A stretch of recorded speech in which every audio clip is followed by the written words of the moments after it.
Alberta's government will introduce legislation to strengthen Alberta's workforce, diversify the economy, build infrastructure for the future, grow our resources, and focus on protecting lives and livelihoods for everyday Albertans. The legislation introduced in this session will help fulfill our promise on affordable housing, conserving our environment, and bringing more transparency to infrastructure spending.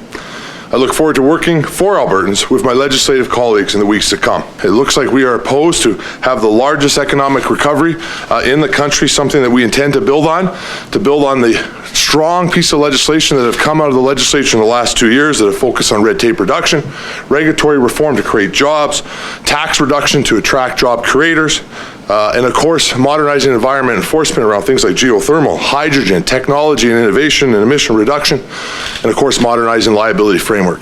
The Labour Mobility Act, which will be shepherded by the Premier himself through the legislature, which will focus on recognizing credentials for professions in Alberta to address labour shortages in our province. The second bill going in will be the Infrastructure Accountability Act, which is a focus on bringing more transparency to infrastructure plans to help continue our robust recovery plan in our province.